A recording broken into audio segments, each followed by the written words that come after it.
Huh, that makes sense. What's one of the most intensive Sonic ROM hacks you can think of? A game that's going to push the 16-bit machine to its limits. Something that can scream... Why am I doing this? You already know by the title of this video. That's right, it's Sonic Eraser! No, not that one. This fiery classic was created by Sailbeam back in 2010, with its last release made in 2016. It has explosions, tough bosses, crazy bouncing techniques, explosions, anti-gravity mazes, explosion...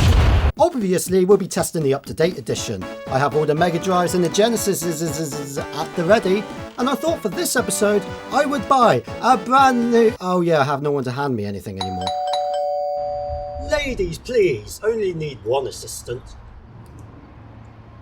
Huh? Oh, won't you look at that? The new cartridge. This new edition is basically the same as the Flash Kit Kart MD, except it has a shiny battery inside. There's a really good reason to ask why I need this cart, and it's not just to save my progress. Let's get underway, shall we?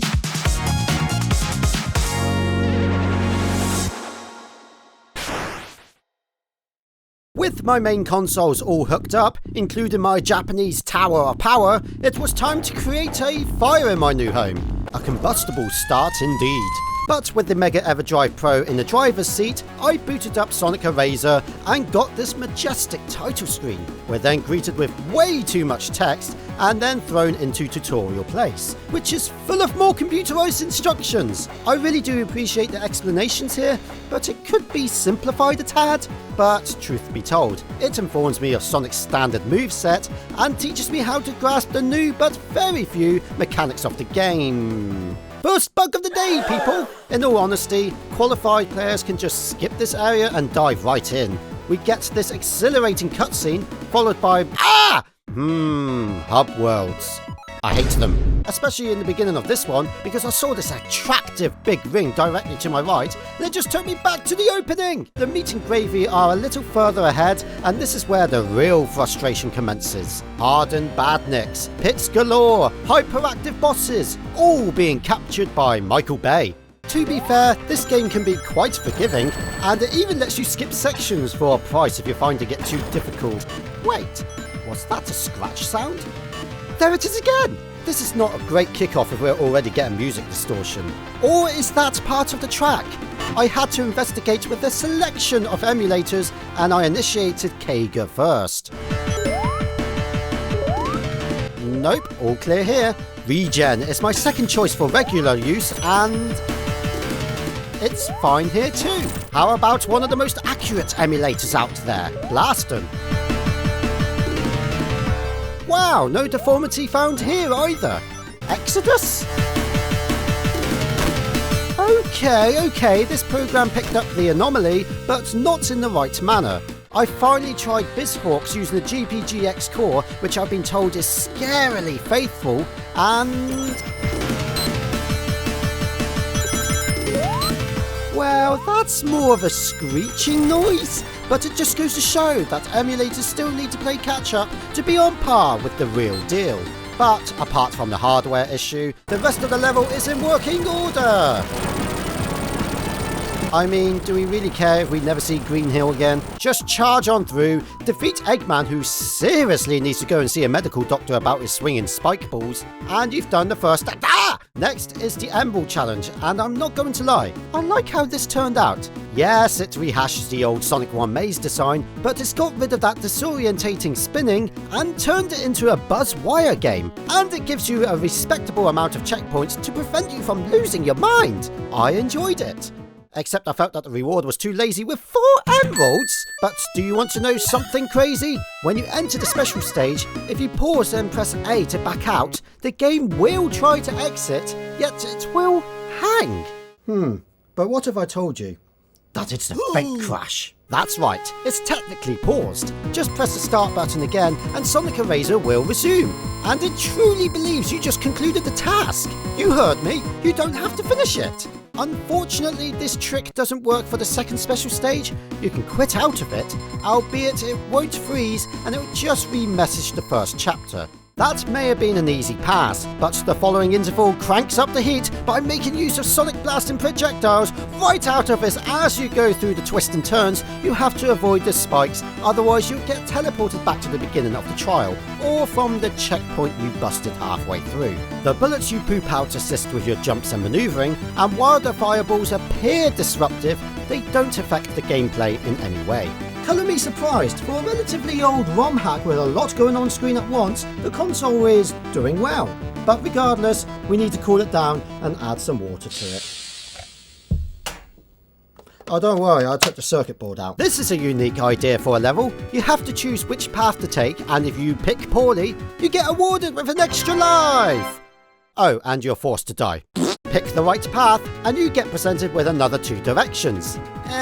Rinse and repeat. It took me a moment to understand the gimmick, but I thought it was pretty cool.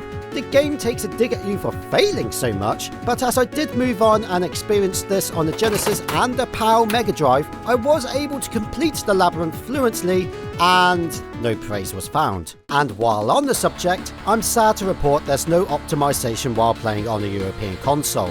The music is 17% slower as expected, and the aforementioned instrument scrapes are still there. However, it did make the special stages a lot easier, with more reaction time, and I did it first try. Dang it!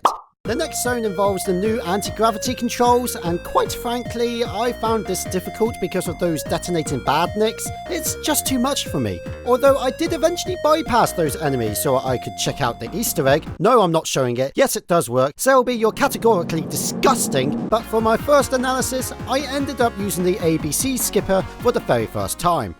Then died immediately. And into final place. Scrap Brain is having a breakdown, and Gordon Bennett O'Reilly! This boss is nuts! It doesn't help that you have no rings, Eggman slams you quicker than before, the pink orbs drop to their doom, you have no rings, fire everywhere, the screen shakes manically, you have no rings, the sprite limit can get too much, you have no rings, have no rings, have no rings, no rings, no rings, no...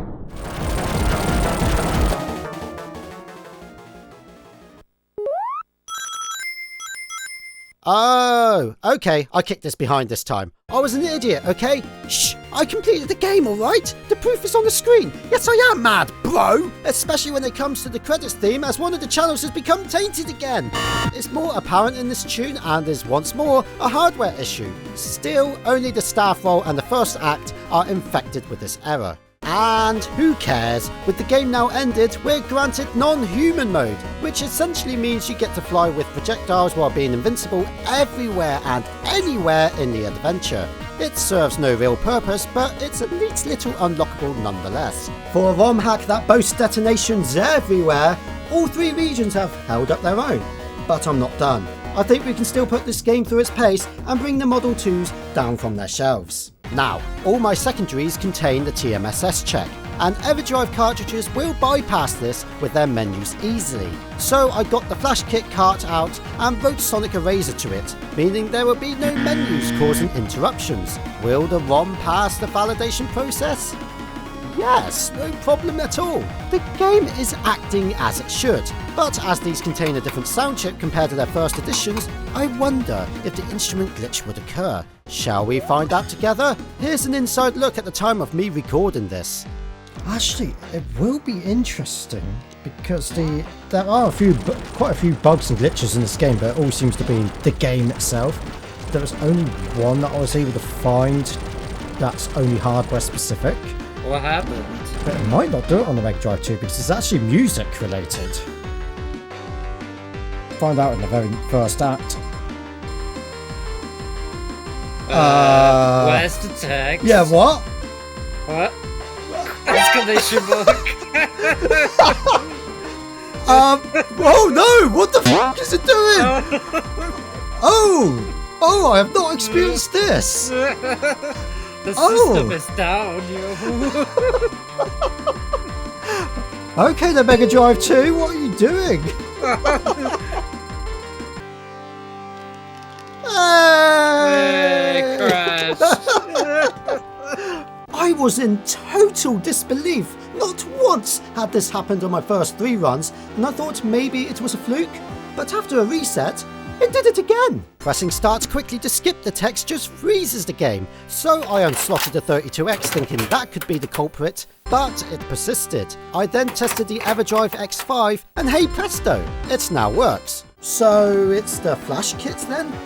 Is it because there's no battery in this thing? I loaded Kega and disabled the SRAM, and what do you know? Even an inaccurate emulator has run into the same problem. And that's where this new cartridge from DragonBox comes in. It's fundamentally the same as this, but it uses command prompt to flash the game, and it contains some juice to power its memory. It passes a TMSS as expected, and bingo! It's able to type again.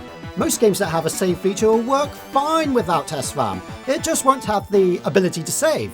Yet with Sonic Eraser, well, it does just that. It erases itself out of existence and ultimately crashes. I digress. We want to know if the melodies are still affected on the Model 2s, and the answer to that is... kinda? It's now lowered towards the bass end and sounds like Velcro being ripped. But this still confirms that the first stage and the credits are broken. Oh, and if you're curious what tone the Genesis 3 spits out, it's slightly higher pitched than the Genesis 2. From what I can tell, these were the only hardware-related issues I discovered. But that doesn't go to say I found more bugs. Glitched objects here, unstable cameras there, Sonic clinging on for his dear life when dying, the HUD constantly dances, cinematic bars corrupting when using the Sonic 3 art style, layering issues, VRAM constantly breaks when using the secret non-human mode. A lot is going on. I'll be lenient, most of these aren't common and don't disturb the action too much. And as mentioned, these aren't hardware related complications, as these do transpire in emulators too. So, does Sonic Eraser work on real hardware? As long as the cart you are using can save the game, yes! I think I would have been extremely harsh if I said partially, just because of an instrument abruption in 2 songs. The fake crash I will also let slide, as game progression is still possible, and the hard lock due to a missing battery, let's face it, most people who are going to try this game will have a save function of some sort. Therefore, I highly suggest giving this game a go. It's pretty short, but it can be a lot of fun.